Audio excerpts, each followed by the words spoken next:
Today is day 6 of the government shutdown. As you know, it lasts for 8 days. I may be confusing that with Hanukkah, but so far the effects of the shutdown keep getting worse. Millions of Americans this morning feeling the pain, experiencing delays at airports. Food benefits to moms and young children could dry up in days, and national parks and monuments are partially closed. I don't want to hardship shame anyone, but there is a significant gap between partially closed monuments and your children will starve. Old people will be forced to eat their pets. And the Department of Treasury thermostats will have to be kept at 66. Wear a sweater. I mean, really, who's taking a hit on the monument thing? This tourist, David, all the way from Italy, saying Alcatraz was supposed to be the highlight of his visit to the Bay. I feel no good bad because I come from Italy for say Alcatraz that Russian, and now we can't then it's not good feeling. Not good. Growing up in my country, I was a little boy been beaten, and I say to my friends Maro someday, I'm going to travel not at the 3,000 miles, not at the 5,000 miles, over the 6,000 miles to see one day a notorious prison turned into a museum. And when I get there, and oh, I will get there.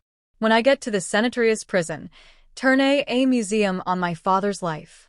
I am going to buy a shot of glass. A shot of glass with mother. If this could happen, I shot the glass with the name of it that praise him. Frosted under the glass. And my friends as a kid, they said to me, so, this is a big plan. When this happens, maybe you should check out the website and maybe you should have make sure it's still open, huh? You happy government. Look what you did. Look what you did to the poor fella. Yes. If liberals had their way, he'd be hosting the halftime show at the Super Bowl. Yeah. Liberal. Poor guy from Italy. He just wants to, I just want to visit a museum. But if the fat cats in DC would just get out of their beltway bubble, they'd hear from real common sense Americans about how to end this troubling shutdown. Lock them up in a room until they come to an agreement. Don't let them out. I did not see that coming.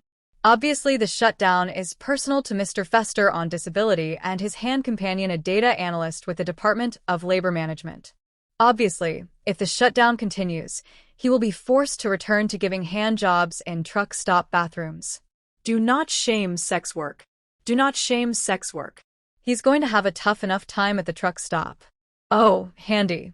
I guess that degree didn't work out so well, did it, college boy? Now stop snapping and start tugging. You know, the bathroom, a hand job. I was really looking forward to that since the shutdown. Now, as you'll recall, the shutdown began because in order to pass a budget bill in the Senate, you need 60 votes, as the founders never mentioned. And so, Democrats have come forth with a laundry list of demands to force the Republican. I'm just kidding. They want like 2 things. Democrats demanding that Republicans reverse cuts to Medicaid and extend expiring Obamacare subsidies to prevent insurance premiums from rising for some 20 million Americans. Those bastards. It's like they don't even want people to die of generally preventable diseases. I wonder what this seemingly reasonable and narrow request will sound like when put through the Foxometer. American taxpayers' hard-earned dollars would be paying for benefits for illegal aliens. Extend policy that gives millions of illegal aliens a free health care. Health care for illegals, transgender surgery. What? Did you just transgender surgery illegal immigrant health care just through transgender? You know, trans. It's not just a garnish you add to every talking point like you're some transgender Salt Bae. Oh, are you talking about health care for illegals? That needs a little trans surgery. And while people in the country illegally are not eligible for Medicaid or for Obamacare subsidies, point taken. But the Democrats aren't lie-livered about this one. They've got their own rhetorical arguments about the popularity of extending these subsidies that I think you'll find compelling. Democrats are adamant that we must protect the health care of the American people. A good points. Not crazy about this. Solid framing delivered with clarity. Really could have done without the whole Americans demand. It's just not, but if you would stop there, that would be great. But you're going to keep talking, aren't you? Aren't you? New data came out today from KFF. And that is not Kentucky Fried French fries. KFF could be Kentucky French fries. Family. I know. Who is that joke even for? 6-year-olds that watch C-SPAN. What the are you doing? Chuck Schumer is a human flat tire. Kentucky Fried French Fry. I mean, look at Klolabish. Poor Klolabasher. That is the face of someone who talked to their dad, who said, just please don't do your Indian accent in the restaurant. That's all I'm asking. But then dad was like a chicken dick masala. And he looks at her, and he's like, I'm killing. But miracle of miracles, despite talking points being delivered by Heikki Mason here, Republicans are feeling pressure to defend their health care intentions. And House Speaker Mike Johnson is more than up to the task of reassuring America that to serve man is not a cookbook, but in fact a totally innocent double meaning. Let me look right into the camera and tell you very clearly, Republicans are the ones concerned about healthcare. Republicans are the party working around the clock every day to fix healthcare. Oh no. It's okay. That's not technically looking right into the camera. Technically, I'm doing that right now. I'm looking right into the camera right now. You saying, I'm going to look right at you, and then never looking at us suggests a little struggling with the conscience and the truth. Your Honor, let me be clear. It was a consensual use of baby oil. Was a no, I had to buy cases of it because it spoils.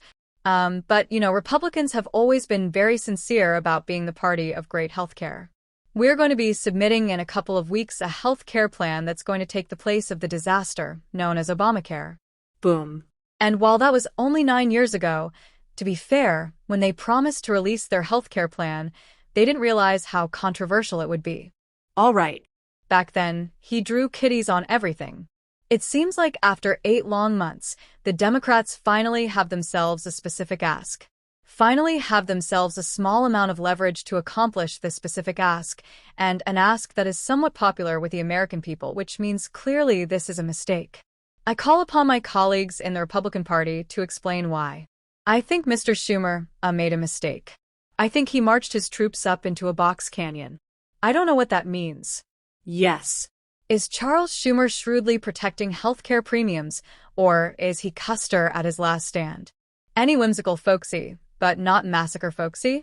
Once you shut down government, you've got to figure out how to get it back open. A wise person once said, if you pray for rain, you got to be prepared to deal with the mud. Touchy. Who was that wise sage who said that? Confucius. A bard of the South, perhaps? Lear. When you pray for rain, you got to deal with the mud, too. Throughout all these obscure colloquialisms, can the news media cut through? What is exactly the concern if Democrats stand on principle? Do you worry your fellow Democrats are walking into a trap?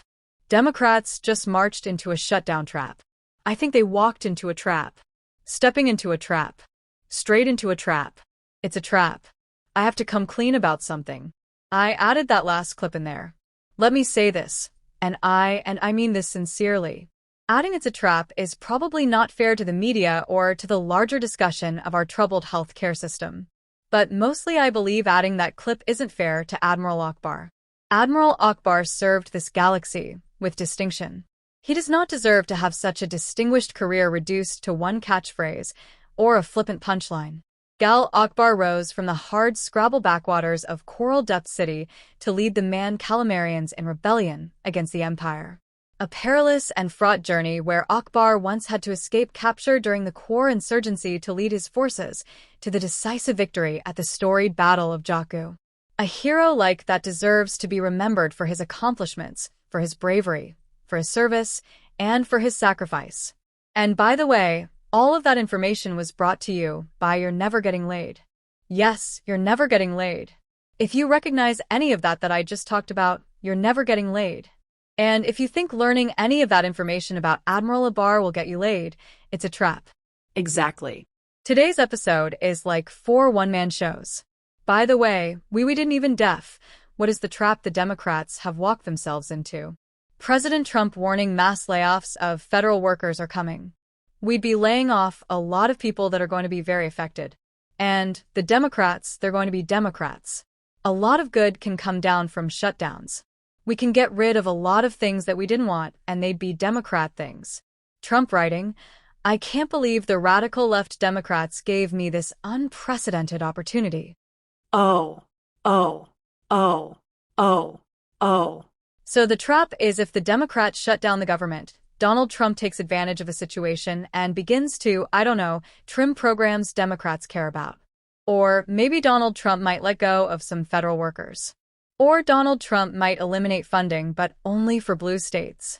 Or Donald Trump might send in the National Guard, but only into blue areas.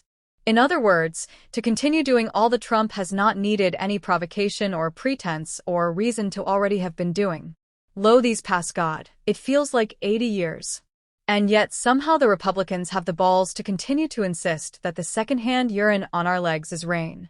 It is a regrettable situation that the president does not want. Democrats are the ones who have decided to inflict the pain, not the president. The president takes no pleasure in this. The president takes no pleasure in this. The president takes only pleasure in given the president's vascular condition.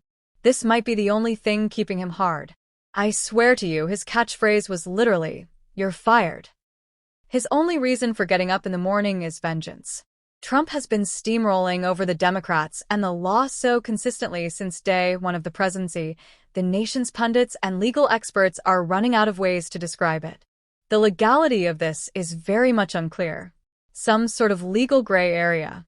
Extraordinarily shaky legal ground. Not technically currently illegal.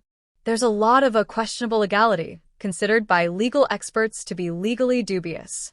While Trump is not technically violating the law, he is violating the spirits of our laws. Word to the wise, especially those programming sometimes rather technical intense discussions of legal issues. You're going to want to leave the donut B-roll on the floor. We're trying to listen to a lawyer, and the whole time like, is he going to hit that mother? Look, man. 75 million Americans voted for a Democrat in this last round of presidential elections. And at this moment, they have zero power at the federal level. Not in the House, not in the Senate, not in the executive, and not in the courts. There has not been a moment of conciliation or concern about the issues and policies that drove those 75 million votes. Not a moment. At present, the Democrats' largest victory over these past 8 months is getting a guy who may or may not be a criminal back from El Salvador so Trump could send him to Uganda. That was the big win. And then suddenly a small ask for people's preservation of healthcare is a Molotov cocktail because apparently Republicans won't be satisfied with 99.8% domination. They must have it all. ICE went from deporting the worst of the worst to throwing grandmothers onto linoleum and zip-tying American children, and everyone's just supposed to be cool with the new masked, incredibly well-ended paramilitary group, and Democrats are just reduced to petty gestures of restroom resistance. Department of Homeland Security Secretary Kristi Noem posted that she was blocked from entering a city building in Illinois. No, you cannot. We can open. Okay. All right. Thank you. Interesting. Now, that's what Governor Pritzker says is cooperation and keeping people safe. Victory is ours. Look, I've given Democrats an enormous amount of for their poor leadership, lack of specific and actionable plans, terrible messaging, abysmal wordplay. Did I mention poor leadership? But standing up for 75 million Americans in this moment to defend the rights of people to go into a little less medical debt seems like the least they can do. And perhaps maybe that will remind the Republicans that their mandate wasn't 100%. They've just caught a constitutional, administrative, and logistics break. Because if this continues, as a wise man once said, all that and now we can't, then, it's not good. Feeling not good. It's a feeling and not a good. Yesterday, Trump was in the Oval Office to announce the construction of a big road in Alaska. Congrats, Alaska. You finally got a road. And if we know one thing about Trump, it's that he likes to keep his press conferences focused and on topic.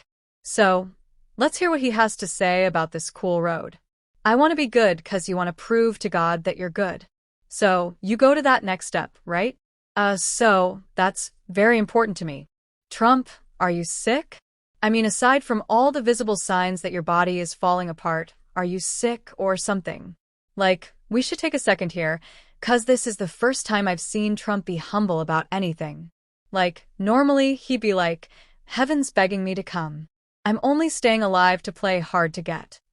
Jesus came up to me with tears in his eyes and he said, please, sir, come fix heaven. It's a total dump. It's like he just realized he only has immunity here on Earth. And this isn't a one-off. Trump's been talking about this heaven thing a lot lately.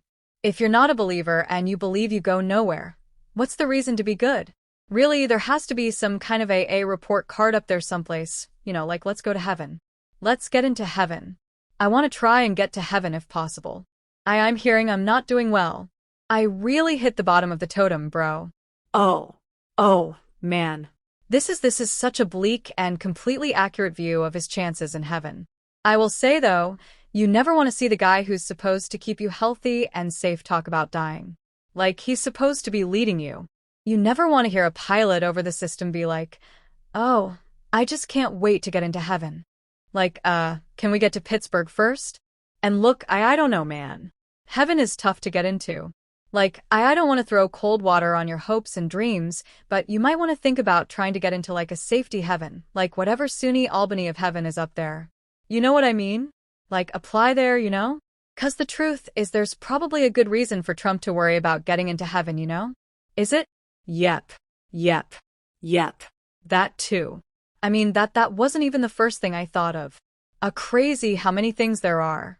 So, it makes sense that Trump is worried, especially since he's not going to have people like Attorney General Pam Bondi at the pearly gates because she's been devoting every second getting him out of trouble here on Earth. They spent all summer trying to hide any mention of Trump in the Epstein files. And when Bondi was asked about that today, she basically told senators, "You can go to hell." So, who gave the order to flag records related to President Trump? To flag records for President Trump. To flag any records which included his name. I'm not going to discuss anything about that with you, Senator. What a tone. You're caught when you have to repeat what you were being accused of back to the person like, just so you have time to think like, who's been texting me? Who's been texting me all night? You want to see my text messages? You want to see text messages? Like a man can't even type anymore. This used to be a free country, I was like, fine, look. See, you'll see. I've never gotten a text message in my life. And while Pam Bondi is stonewalling the Senate, Mike Johnson is shutting the whole House down. That way, no one can vote on releasing the Epstein files. And of all people running interference for the Epstein files, it's Mike Johnson. You think someone who looks like an 11-year-old boy would care about pedophilia, all right? 'Cause he might get caught in the crossfire.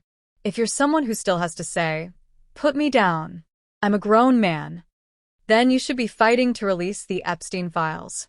With all these guys running defense for Trump, all he has to do is act cool.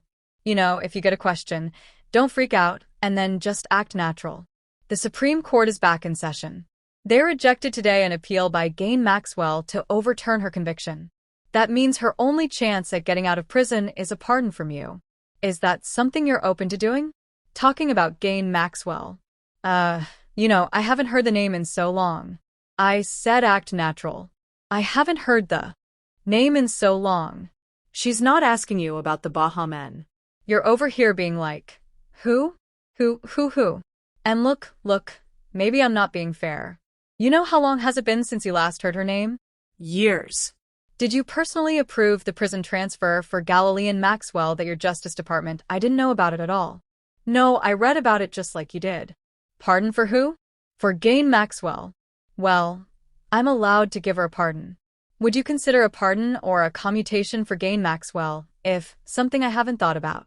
Do you support the Justice Department seeking any interview with Maxwell? I don't know anything about it. That they're going to what? Meet her. That was all summer long. People say 2025 didn't have a summer song of the year, but no.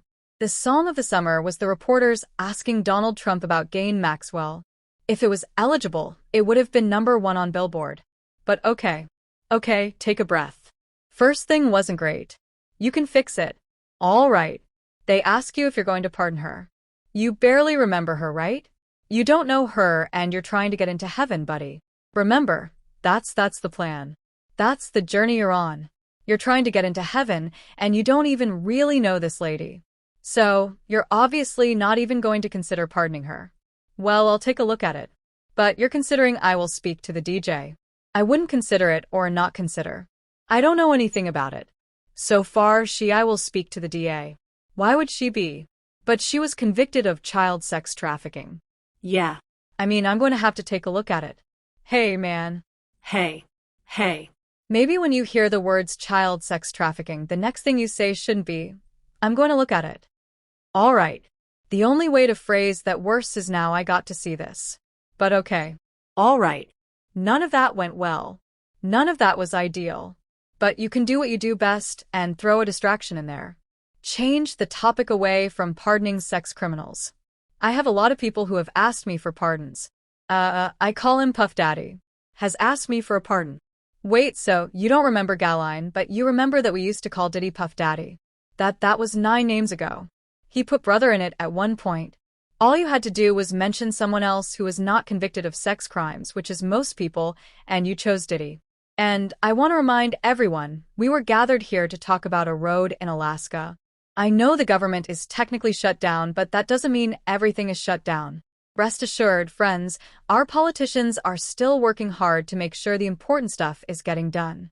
The Trump administration has ordered FBI employees to search for papers or digital records related to the disappearance of famed pilot Amelia Earhart. Hell yeah. Trump heard we wanted to see the secret files about the famous person with a private plane who suffered a mysterious death, and he was like, Amelia Earhart. Got it. Do we really need to see the Amelia Earhart files? Like we know what happened to her, you know? Like people looked for her. Not hard, but that's just because you couldn't back then. All you could do is stand at the shore and scream Amelia. Nothing. Okay. So, that's exciting news for someone probably. But unfortunately for the rest of us, the shutdown is affecting the planes that aren't missing. This morning, growing gridlock for travelers across the country as the government shutdown hits air travel hard. The FAA warning of staff shortages at least 8 major locations, threatening delays and cancellations in Las Vegas, Chicago, Dallas, Houston, Boston, Newark, Atlanta, and Nashville. Oh, damn. So many great American cities and Vegas. But yeah, all across the country there's delays, shortages, and cancellations. The only people that could possibly be excited about this is Spirit Airlines. They're sitting at the airport like you were all talking for years. You had jokes. We're all Spirit now. I bet they're all at the airport doing their best Bane impressions. Like, I was born in the cancellations, molded by them. I didn't see a flight until I was already a man. But basically, what's happening is the TSA agents and air traffic controllers still have to show up to work during a shutdown even though they're not getting paid. So, a lot of them are saying, if I'm not getting paid, I'm going to call out sick. Which is understandable. TSA have a hard job. You're going to run your hands up some guys, but crack and not get paid. So things are getting a little hairy in the skies, but don't worry, because we've got Transportation Secretary Sean Duffy, former Real World cast member and somehow most qualified cabinet member, and he is on the case. I'm here at Newark Airport about to go up into the tower and talk to some of our air traffic controllers. Okay, cool video. I like that you used the music from a barbecue sauce ad.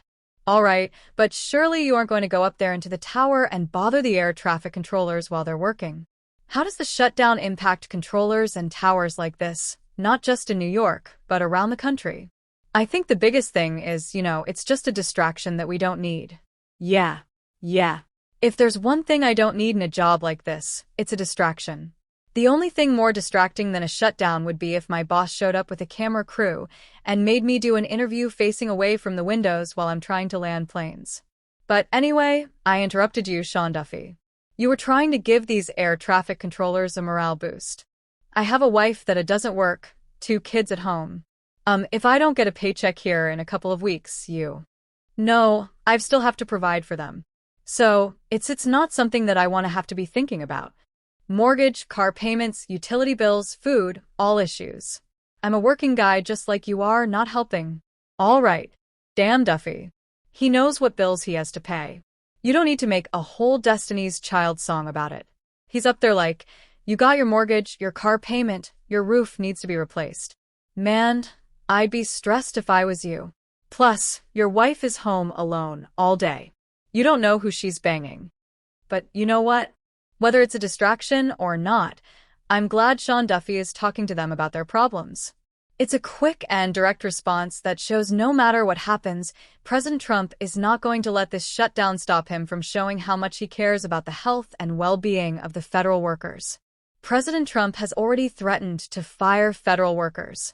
And now the White House is floating a new threat, suggesting that some of the 750,000 federal workers might not get back pay. Damn, Donald. You're going to furlough these workers and then take away their back pay. If I were them, I'm stealing way more than normal. You know what I mean? When I get back, I'm coming to work with a screwdriver. Forget the toilet paper. I'm taking the whole toilet. What else can you even do to these people? For the most part, we're going to take care of our people. There are some people that really don't deserve to be taken care of, and we'll take care of them in a different way. I guess kill them. He's not very good at delivering threats. Like, I'll take care of them in a different way could mean anything from murder to giving them a happy ending. But here's the thing, Donald.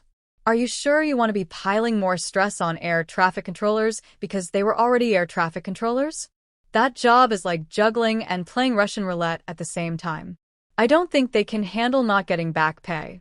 And if the air traffic control system falls apart, this is bad for you, because if you can't fly anymore, that Qatari jet you got is just going to be sitting on the White House lawn like a white trash Winnebago. Let's get right into the biggest story in the world. This is one of those sentences that you almost never hear, but there's good news coming out of the Middle East. Major breakthrough in the Middle East. President Trump was the first to announce that Israel and Hamas have agreed to the first phase of a deal that could lead to the end of the war in Gaza. This is more than Gaza. This is peace in the Middle East. And it's an incredible thing. Over in Gaza, Palestinian men and boys ran into the streets clapping and cheering. In Israel, a similar scene of joy. That's right. A peace deal has been reached between Israel and Hamas. And it's based on the framework Donald Trump proposed. Which means another thing you almost never hear, and I can't believe I'm saying this. I got to give Donald Trump some props here. You know, it doesn't happen a lot. In fact, I can only think of this, the COVID vaccine and Home Alone too. No. Don't get me wrong, this is astonishing because if this peace holds, it means the guy who couldn't stop a fight between Gary Busey and Meatloaf brokered peace in the Middle East. So, Trump, when it comes to peace, you did it. You know, I mean, you also did a big portion of the war, but you did the peace too. It's like how white people did slavery in America, but they also ended slavery in America. And I just want to say thank you. Thank you. Either way, this is a reason to celebrate. And look, if this deal holds, maybe we should give Trump the Nobel Peace Prize. Or you won't like this either. We let him burn the Epstein files. He only gets one, but he gets to pick. All right. Now, maybe you're wondering how the world found out about this peace deal. Was it a grand announcement like the Tree of Versailles, or like the end of World War II where nurses and soldiers met up in Times Square just to make out? No. This is Trump's America, so it was much stupider. At the White House yesterday, the president interrupted by Secretary of State Marco Rubio, seen handing him a note and then whispering in Trump's ear. Photographers catching the handwritten message. We need you to approve a Truth Social post soon so you can announce deal first. Wait, they plan his Truth Social post? So when I see one all misspelled and half in caps at 3 a.m, that was the plan. It's like scheduling that you're going to your pants. But you know what? If he can resolve the conflict in the Middle East, maybe he truly is the president of peace. Maybe some of that peace and tranquility is going to come back to us. President Trump sending National Guard troops into American cities.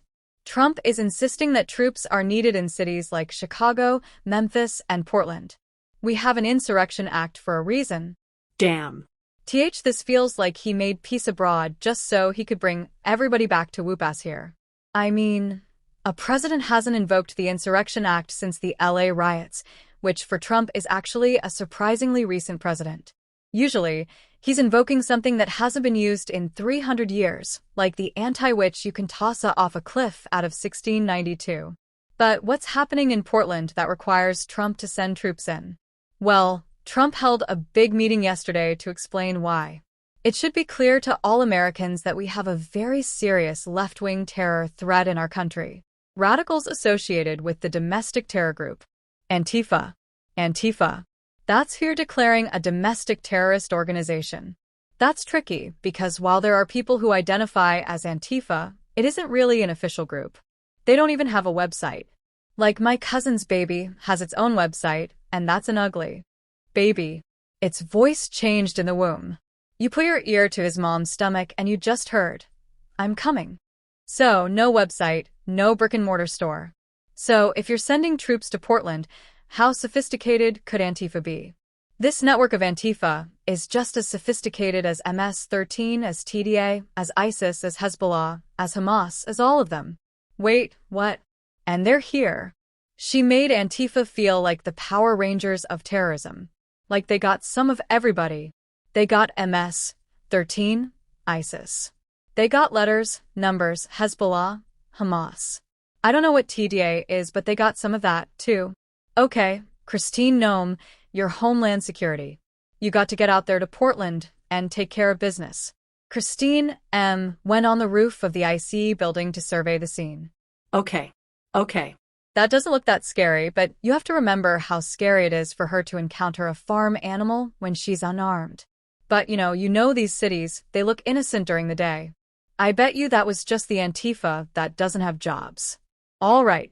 At night, that must be when Antifa comes out to do all the nasty terrorism. Let's look at Portland at night this week. All right. Fear is a powerful drug, but so is MDMA.